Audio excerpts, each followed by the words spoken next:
This time I'm going to look at a Sony CCD-TR748E. This is a PAL format European camcorder that was given to me as the person that had it said they had no use for a PAL camera and they left it with me. I'm going to see if I can get this one working and see if I can get it to record. So I've got this little Handycam here that was left with me because the owner didn't need it, and it's a PAL version. And it doesn't work apparently. So we're going to see if I can make this thing work. Not that I really need a PAL camera, but never know when one might come in handy. The camera section works. This is a multi-standard monitor that it's plugged into, and the camera section is working. If I turn it off, turn it on, you'll see it says PAL. So the camera section works. Let's see what's going on with the tape section.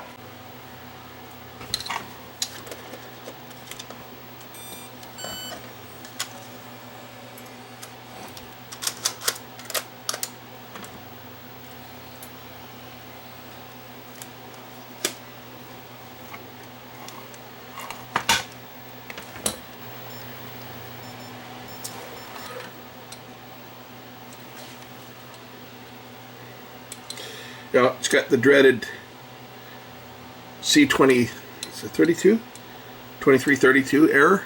So it's not recording anything. It just is flashing in the viewfinder here. So this is probably going to be the classic fault that all these camcorders of this type experience. And that's going to be the edge connectors, more than likely. We're going to do that on this. See if I can make this thing work. See, not that it's really much use, because it's PAL. And, I mean, I used to have a PAL 8mm camera years ago, a Canon, and it died. So I haven't had a PAL camera since, but, you know, I really haven't needed one because the last time I think I saw a PAL 8mm tape was probably a dozen years ago, and that's why I never bothered to fix my other one. But since I had this one given to me, I might as well see whether I can make it work. This is the good old this is the B mechanism. The A mechanism's a little different. This is the good old B mechanism, and one thing that quite often happens on this one is the ribbon cable gets sliced from the there's a catch on the bottom of the tape compartment, and quite often it slices the ribbon cable, and that might be what the problem is on this one here. I hope not, but I was just going to keep this thing as a parts machine, but if I can make it work, then that's even better.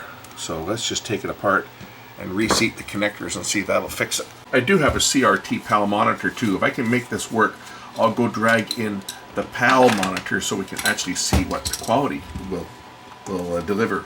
Because I know the little LCD here will display it, but because the PAL signal is a 650 or 625 lines, but there's actually 576 active, I believe.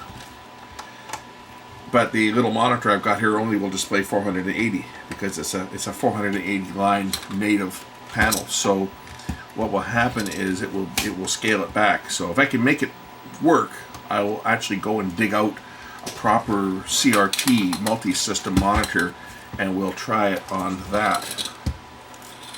These cameras are a little different than our domestic ones, the way they came apart. I'm still removing just the arrow mark screws.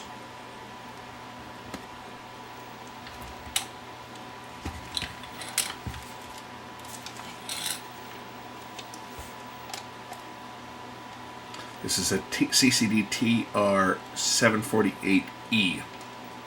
Is the model of this one, and I only want to take it apart as much as I have to. I don't want to have to remove everything on it because I should be able to get at it from just removing the one side on this one. I think.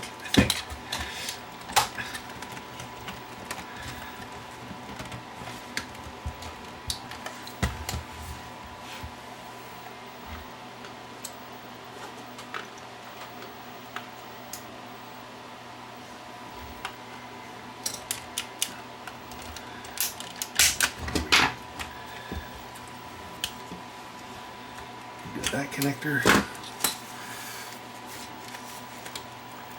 On the side should pop off relatively easy. Oh, one more screw down here. There's always maybe two more screws. There's always one or two screws that you miss, right, when you're taking these things apart. I think it's just those two. And then this should lift off. Okay, I guess I'm going to have to take this all apart. So I guess I do have to take off the other side on this just to get to the connectors that are the ones I think are causing problems on this one.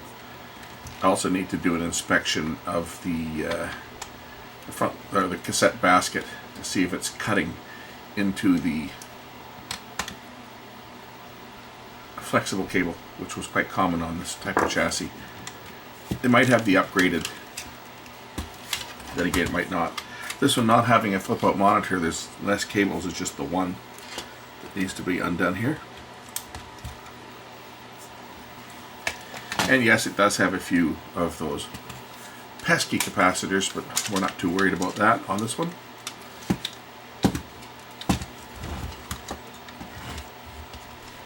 I take out these two screws on the bottom here so that I can access the ribbon connectors that I think are what's causing the issue.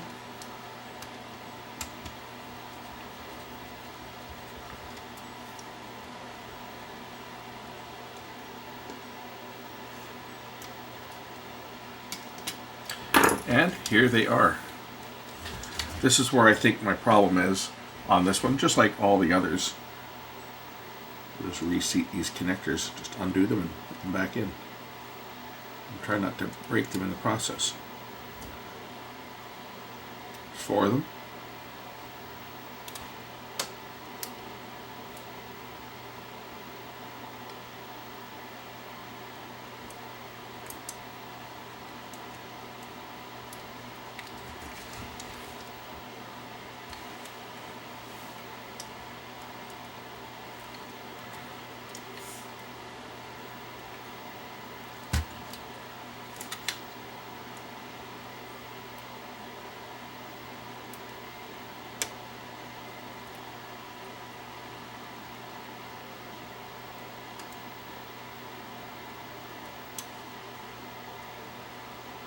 And that's all there is to it, to reseat those connectors.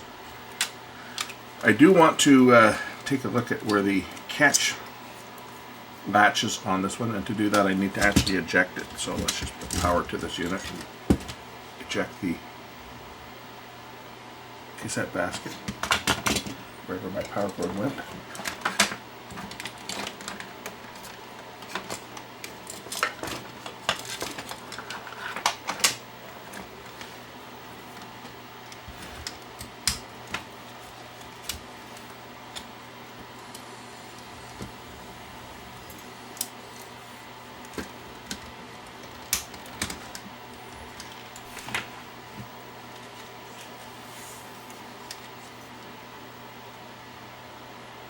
Okay, this is not affected, this one, it's a different design. The ones that were problematic had a ribbon cable that went right down here. This is the side that's got the latch on it. And it just latched in place.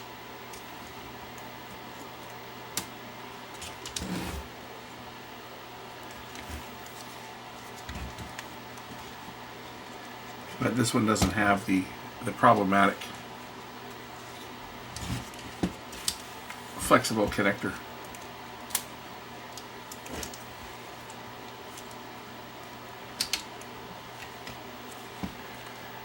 Probably put one of those screws back in I didn't need to take out, just to hold the back on so that the battery compartment doesn't keep falling out and risking damaging ribbon cable. Okay, let's just do this again. We'll just close it up and reopen it.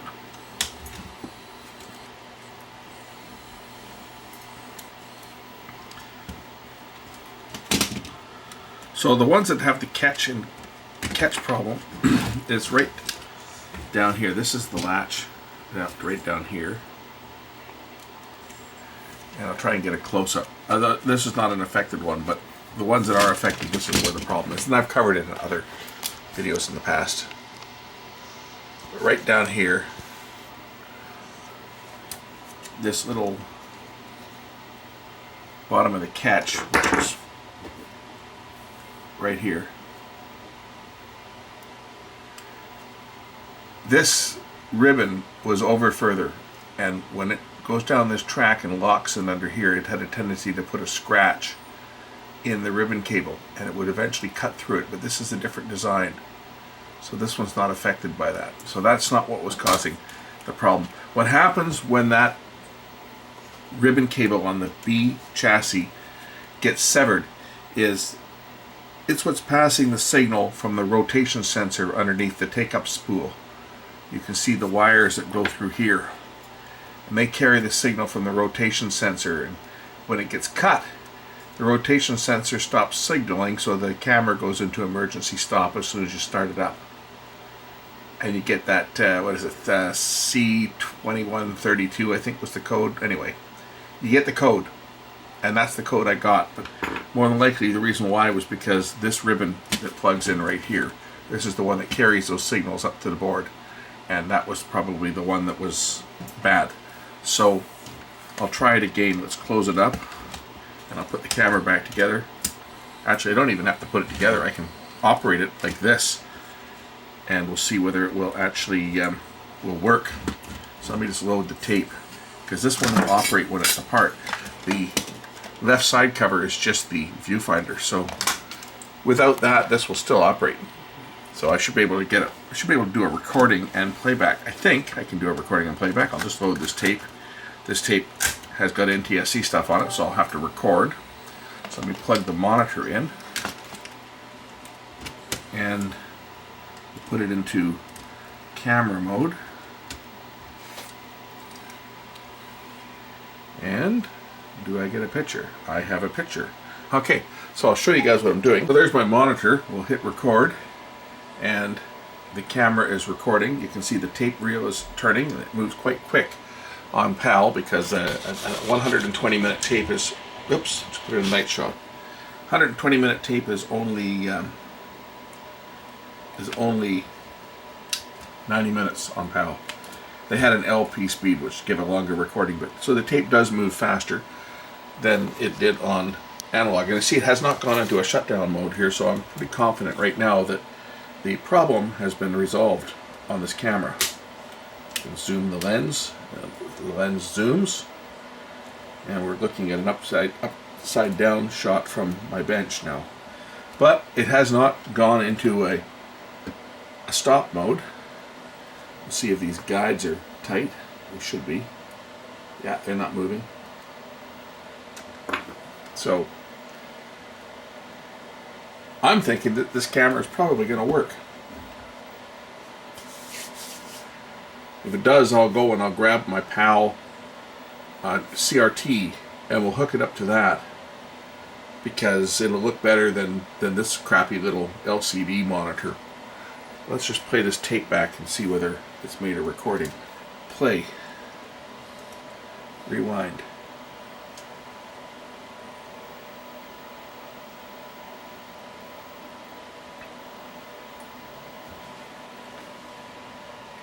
Looks like it's recording to me. Excellent.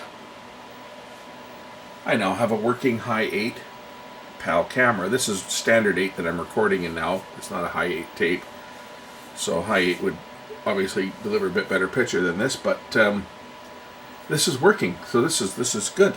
This is good. Another camera saved from the scrap heap, all because these edge connectors down here go bad, and it's such a common problem on all these camcorders. It's the #1 problem. So if you've got a camera that's not behaving right, it's stopping, or it's just not working properly, that's the first place to look, is those edge connectors.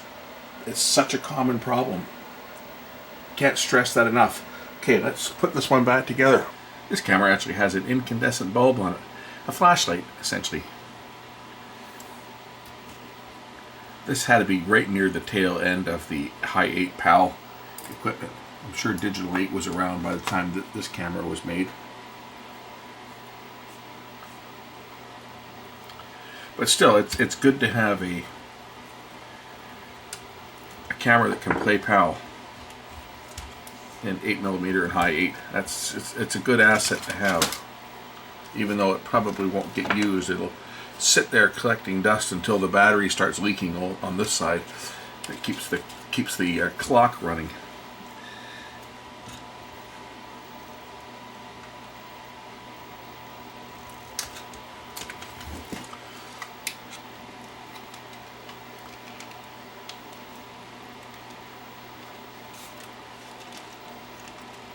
It's got some of these electrolytics in it too.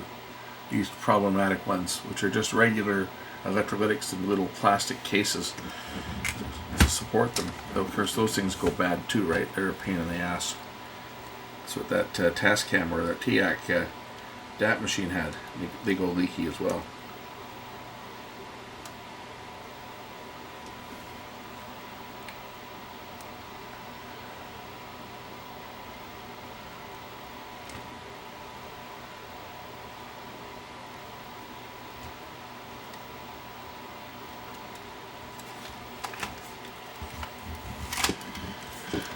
Alright, side cover.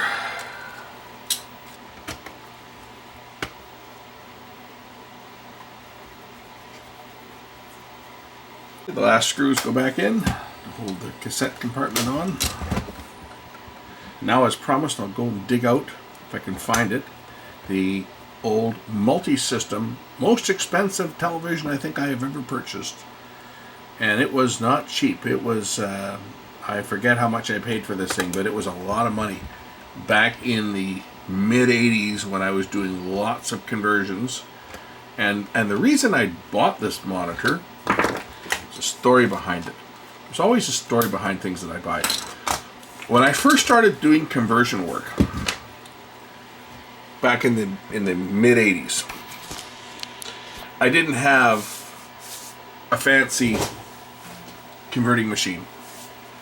I didn't have any, actually. I used to farm my tapes out, and then I got a pair of these ugly, and I've got one sitting right here, right beside me, I think. There's one sitting in here. A couple of those AWA pile of crap that would do PAL and NTSC. And they did a really bad job. But before I got those, I used to farm my tapes out to one of my competitors out here who had an AGW1. And anyway, I had two tapes coming in. One was going to France and one was going to England. So I bring them, there were two NTSC tapes. I give them to him. I said, okay, this is going to PAL and this one's going to CCAM. And when he gave them back to me, he had elastic bands around them. Okay, this is the PAL one and this is the CCAM tape. So I give them to my customer and they mail them off to their relatives in France and England respectively, and guess what? They were wrong. He had the tapes mixed up. Not only did it come back to bite me in the ass, and I lost two customers because I thought I was the one who was incompetent, but it pissed me off to the point where I went out and spent like $2,500, I think it was, for an AGW1 so I could do my own conversions. And then, of course, I had to get the multi-system monitor so that I could verify that they were actually working before sending them away. So I spent a lot of money on equipment. About I think probably around, by the time I paid tax and everything, it was probably close to $4,000 because I bought my AGW1 in the States. $2,500 US, which was a lot of money because the exchange rate back then was really bad. So it was probably closer to $4,000 by the time I had everything all set up to do conversions. Anyway, let me go drag the other monitor in and we'll see how this looks on a real PAL CRT. So there it is, my Super Multi 21 Master Command monitor from JVC.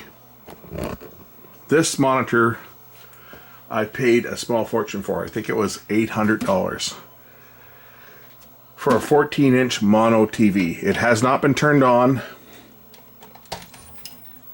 in probably 12 years. So this is going to be the first time it was turned on, and as you can see, it came on. In the front here there's channel and volume buttons. The remote control is put away. That lets you change the color system, but it automatically will pick the correct color system. So when I plug the camera cord in here, wherever I did with it, let's plug it in and turn it on. And it will show PAL, and the picture's going to flicker like crazy because it's a different frame rate, but there's PAL on a CRT. And it will flicker because my camera is running with a 60 hertz shutter. Now I might be able to turn the shutter rate down on my camera to try to stop this. So let me see if I can select a 50 hertz shutter. The magic of CCDs. Okay, I've now selected a 50 hertz shutter. It's still recording it at 60 frames, but I've selected a 50 hertz shutter speed to stop all that flutter. So now we can see what this thing looks like on a PAL monitor. Point this thing around the shop here a bit. So that's PAL. And the first thing you'll notice is that the picture, well, it stutters. That's because of the 30 frame to 25 frame or 50 to 60 hertz. It doesn't do that on the monitor, but I see a noticeable flicker. Like I can see this is not long persistence phosphorus on here, it's short persistence phosphorus, and I can certainly see the picture fluttering. Anyway, let's load the tape and I'll just make a quick recording. And I'm going to use this monitor. I'm going to do a demo. Probably I'll do it tomorrow since I've got the monitor down here. I'm going to grab the, oh, look what it's doing to the clock. The time display. If I shoot the other monitor that's displaying the time, it flickers on there too because of the frame rate differences. And other things in here will probably flicker as well.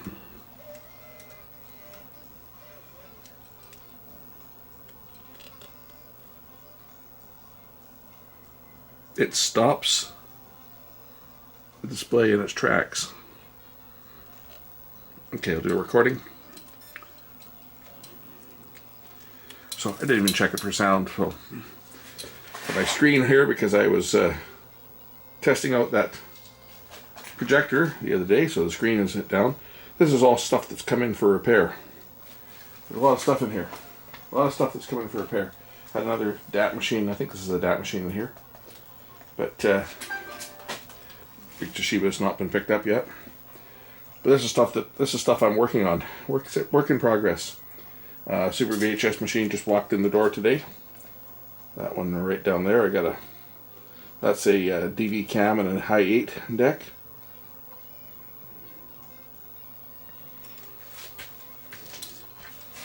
Anyway, let's play it back. Give this thing some volume.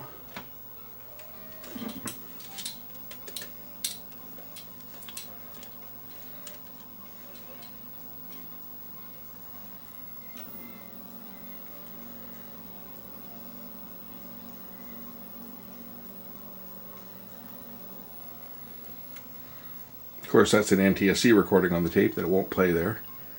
And the recording should start here. That's an NTSC recording. I think. No, what the heck?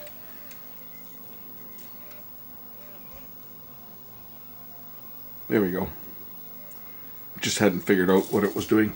Why am I not hearing any sound? Is this thing not recording sound? Maybe it's not recording sound.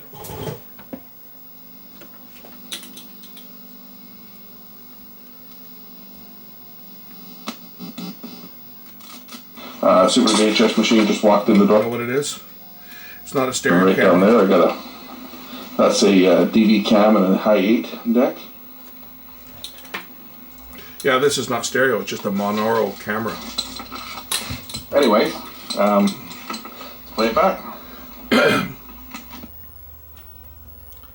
So yeah, this camera doesn't record stereo sound. I had a stereo adapter cable, so I guess I could have just used any like stereo audio or stereo connector for this is stuff I'm working on. For like 3.5 to 2 RCA. Super VHS machine just walked in the door today.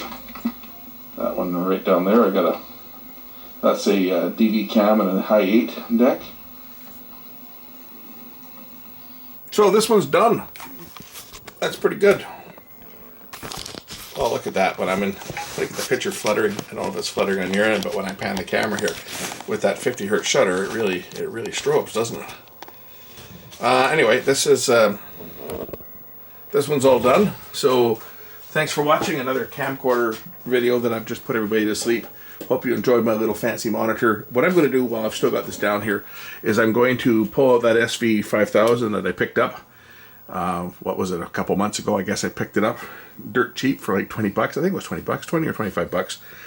Anyway, I'm going to haul that out, and we'll look at some PAL and CCAM tapes in their native format, and we'll just do that as kind of a demo and show how this will switch, how this will convert over, and how well it looks and so forth.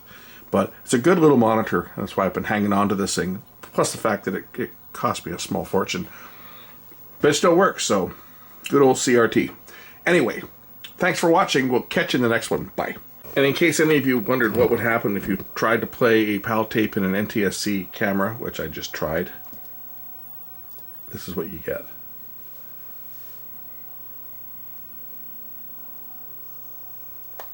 It doesn't play it at all. Put it in pause, I might see something.